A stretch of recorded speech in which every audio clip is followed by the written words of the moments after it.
other side is saying that a vote for Donald Trump endangers our democracy. How do you respond to that? Before we get to his response, just look at that shirt.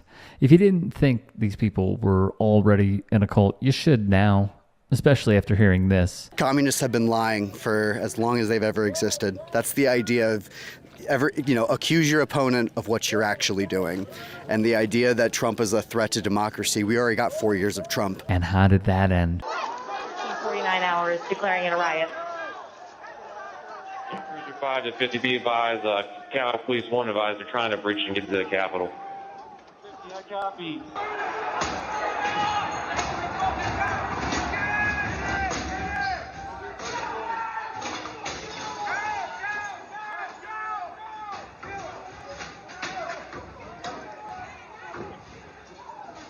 We have a breach of the Capitol! Breach of the Capitol!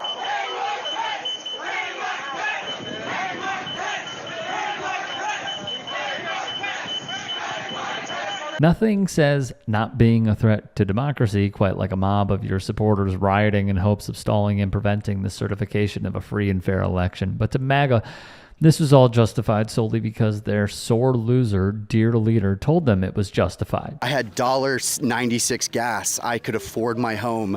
I saw 4 years of Trump, and it was excellent in every way. So this idea that he's going to destroy democracy and put people away, and it's clearly completely untrue. And the idea that we are now watching Kamala, whatever it may be, asking people, please, vote for me. I'm going to fix all these things, as if she hasn't been there for the last 4 years. And I just don't understand at this point what people could possibly believe in. People, when you go to Harris rallies, they say that Donald Trump is a threat to democracy. Answer them. Donald Trump is no threat to democracy, no more than he was when he was, listen, we're talking about a person that's already been president. The world didn't come to an end. The United States didn't go to hell because he was president. We're talking about a person that's already been president. So all of that stuff is just rhetoric. Aside from the delusions you must be suffering from to buy and wear a Mark Robinson for Governor shirt, we've heard this argument time and time again from MAGA since the start of the election cycle, and while there are plenty of Trump supporters willing to throw democracy away for a Trump dictatorship, there is a larger contingency that at least wants to keep the veneer of democracy alive, recognizing that arguing against one of our nation's only respectable founding principles doesn't sit well with the broader American public. There's a lot of truth to our country not being nearly as democratic as it's marketed as, but that pales in comparison to what a second Trump administration would bring about. The Democrats are saying that this ticket, this man, is a threat to democracy. How do you respond to that? I don't believe that to be true, especially when you have a Democratic vice president coming out and saying that people who speak should have accountability for the message that they deliver. That is not what this country is based on. Our Constitution guarantees the right to free speech to everyone. It doesn't say free correct speech. It doesn't say free speech that you like. It doesn't say free speech that I agree with. It's free speech. So I don't think that they're in a position to say that he's a threat to democracy when they want to control what is put out there. Threat to democracy. People are saying that Donald Trump is a threat to democracy. People on the other side. Tell them why you think he isn't, or if you agree. I do not think he is, as in he already was president before and our economy was flourishing. There's actually statistical proof on that. On the other side, people are going to say that Donald Trump's a threat to democracy. How do you respond to that?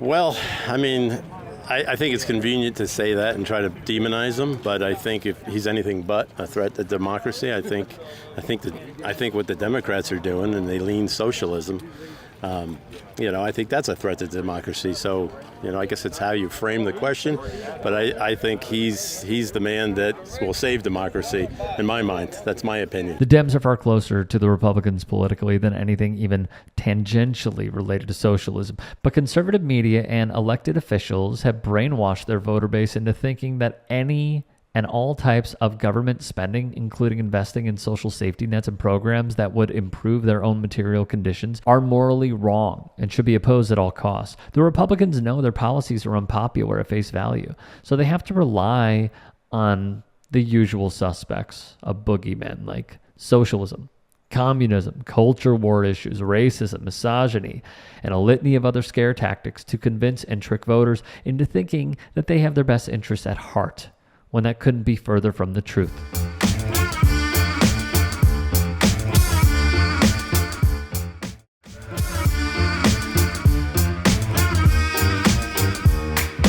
A lot of people on the other side are saying that Donald Trump is a threat to democracy. How do you respond to that? The only threat I see is from the Democrats and not from the Republicans. It's pretty obvious to see that. I mean, they're spewing all their hate and hatred towards us, and we drink beer. And we drink beer. We don't lie. You know, we don't lie. So we do. So, so where do you think that comes from? And do you think that the rhetoric on both sides has gotten too hot? No, it's only hot on one side, and you can tell that for what it is. I mean, we got 2 assassination attempts now. So, when's enough? Two's enough. Right. But I guess that's 2's probably too many, right? But a lot of that is coming. You know, it seems to be coming from people who supported him. So these are just disturbed people who are doing this, right? I think it's brainwashed. Honestly, I think it's their project, not our project. It's their project. So they've always had their project. What do you mean by? Can you elaborate on that? You could look up the CIA websites and tell. I'm not going to get all into it, but yeah. No, but you're saying it, so I'm curious because I hadn't heard that. Project Ultra, yeah. Ultra. Wait, what is that? What's that? What does that mean, Project Ultra? Well, look it up. You guys can look it up. I don't want to get into it. I got a line to go. While this Trumper and his fellow cult members continue spinning conspiracy theories about the Trump assassination attempts and whine about the deep state, this is what Trump's Republican Party is up to on the ground. Between all of that and the frenzy to register new voters, particularly young voters who are signing up in massive numbers, according to Vote.org, particularly since Taylor Swift endorsed Kamala Harris, but are notoriously difficult to poll, and the aggressive move by Republican state parties and governors in red states and swing states to purge tens of thousands, and in the state of Texas, more than 1 million voters as fast as they can register, with conservative groups even suing local counties to try to remove voters from the rolls in up to 19 states. We are clearly in for a long and bumpy 43 days. When limiting voters' rights, purging voter rolls, and changing election rules with the sole purpose of disenfranchising voters is a key component of your party's election strategy, you can't say that your candidate is the one supporting and enshrining democracy. There's no universe in which changing voting procedures and rules 90 days before an election or within this window should be remotely legal. So whoever's ready to bring that as a federal lawsuit, I'm more than happy to help support it, because there's no universe in which people could be educated about how to vote in time now when you're making rules changes. It's blatant voter suppression at its most pernicious, and it's happening where we saw Section 5 of the Voting Rights Act taken away in Shelby versus Holder in 2013. So I love your show so much, but it's always important to pull all the way out and show that broader historical context of what's going on and how this is all connected 43 days before you could potentially elect a black woman president. With just about 40 days until the presidential election, Georgia's state election board voted 3-2 to approve a controversial new rule that will require counties to hand count the ballots cast election night, which could delay the reporting of results in the key battleground state, and that means for the nation. The proposal was spearheaded by the board's pro-Trump majority, will require the hand count in addition to the customary machine count in each of Georgia's precincts.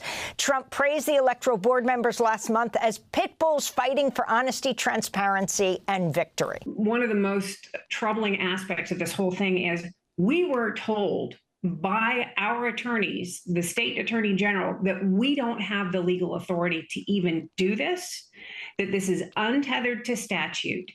And yet my colleagues decided to go ahead and pass a rule that they don't have the legal authority to pass, according to the Attorney General's office.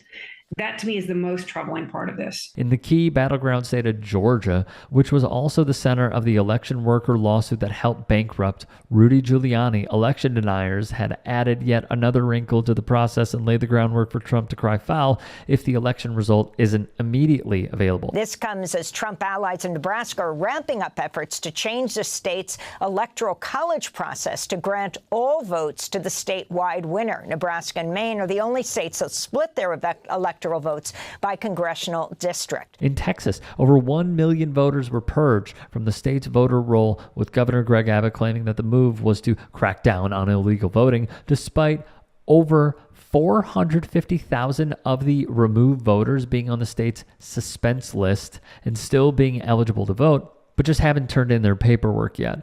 While just north in Oklahoma, Governor Kevin Stitt announced that over 450,000 voters were purged from the state system since 2021, as State Rep Mauree Taylor highlights the fact that voters aren't notified if they've been purged. And while it's necessary to keep auditing voter registries to stay up to date, celebrating purges like this can further disincentivize voters from participating in future elections, especially for marginalized and minority groups in a red state like Oklahoma. Don't believe when conservatives say they care about election integrity. All they really care about is limiting the number of people they don't want to vote so they can have a better chance at winning with their unpopular policies. It should never be this difficult to exercise your most important constitutional right.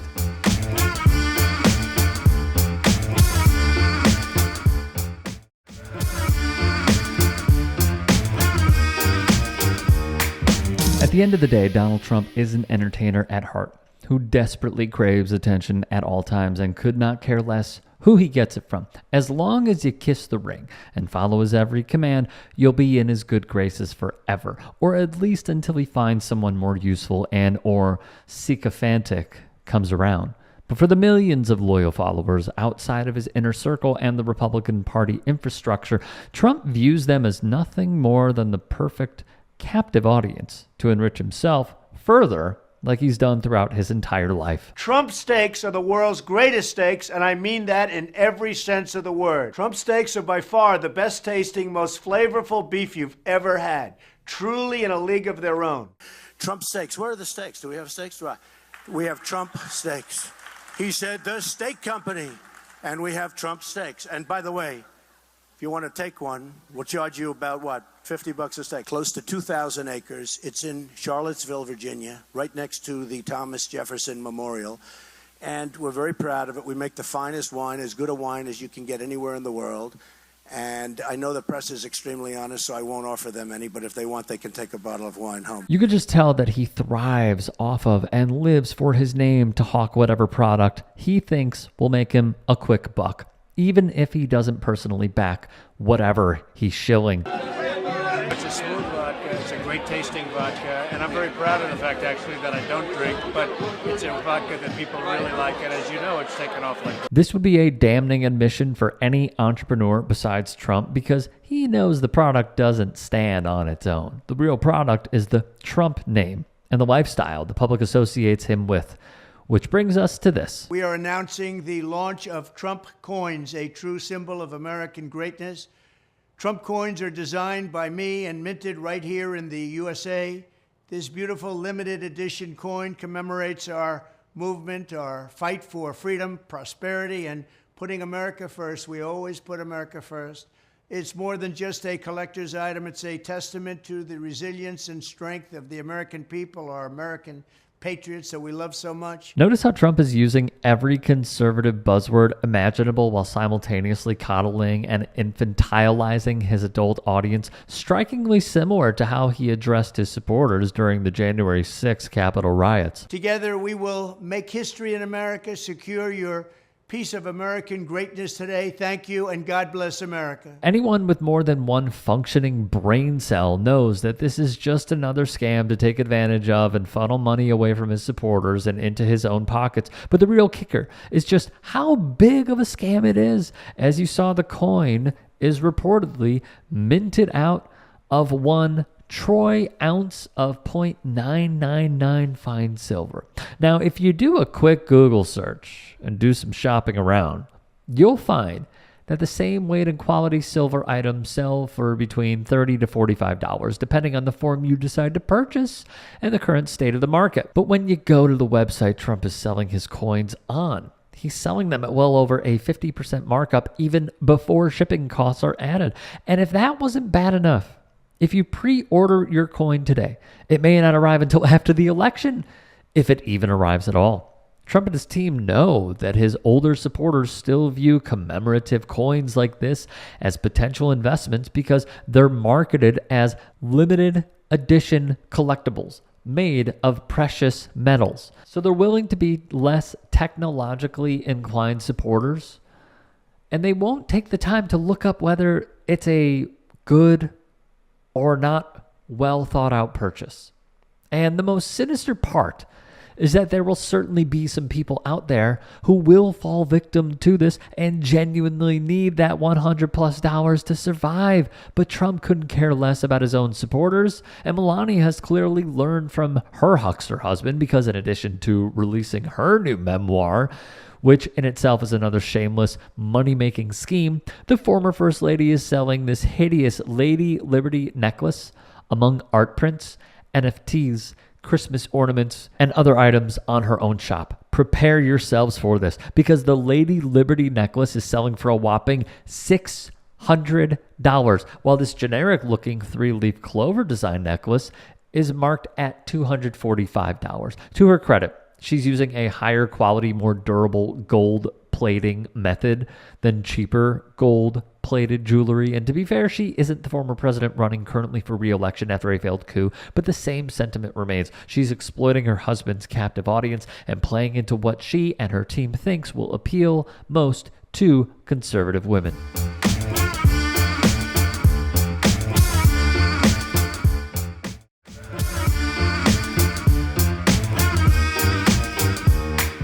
See these terrorists that are flying planes into buildings, right? You see our cities getting shot up in California. You see Paris getting shot up.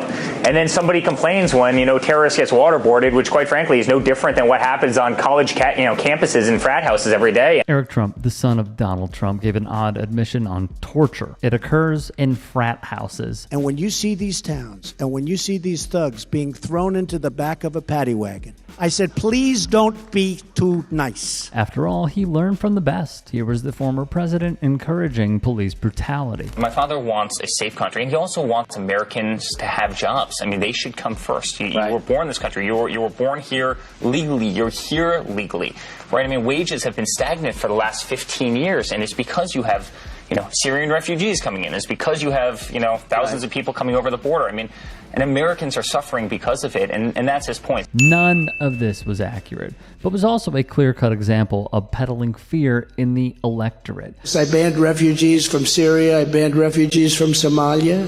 Very dangerous places, and from all of the most dangerous places all over the world, I banned them. I said, I'm sorry.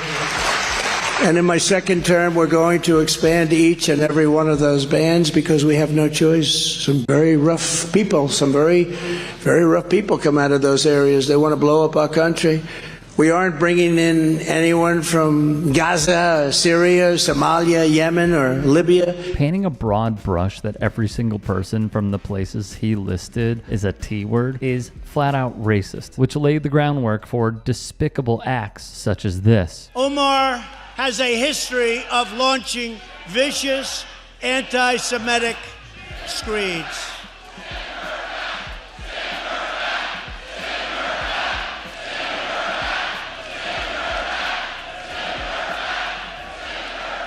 He wasn't president. He hadn't been elected for for 5 minutes at that point. And they start, this is when impeachment begins. And then he's impeached the first time. And then he was impeached the second time. And they slandered him. They belittled him. They went after him. They went after all of us. There's no family in American history that has taken more arrows in the back than the Trump family. In full objectivity, this is one of the dumbest things Eric Trump has ever said. Case in point. This picture has just been transmitted by wire. It is a picture taken just a moment or two before the incident. If you can zoom in with that camera, we can get a closer look at this picture. From Dallas, Texas, the flash, apparently official, President Kennedy died at 1 p.m. Central Standard Time, 2 o'clock Eastern Standard Time. some 38 minutes ago. This theater is the site of one of the greatest dramas of American history. It played out not here on the stage, but up there in that box. That's where President Abraham Lincoln was shot. Lincoln's assassination plunged a nation already on edge into uncertainty. Millions mourned as his body was taken back home to Illinois for burial. They lined the tracks to pay their respects. You know, just to name a few. Because I wake up at 4:30 in the morning every single morning. I say the Pledge of Allegiance to my 5-year-old and my 3-year-old. In fact, they say them now, and they do so beautifully. And then I say the Lord's Prayer, and I say 2 other little family prayers that we have. And then I make them say something that's meaningful to them. I do this every single night at 7:45, no matter where I am in the world. If I can't be there, I'm doing it on FaceTime with my wife and kids. They see my and honestly, guys, that's how I live a clean, positive life. No one actually buys this, right? It's as if they're Bible salesmen. Wait a minute. All Americans need a Bible in their home, and I have many. It's my favorite book. I'm proud to endorse and encourage you to get this Bible. We must make America pray again. This Bible is the King James Version and also includes our founding father documents, yes, the Constitution.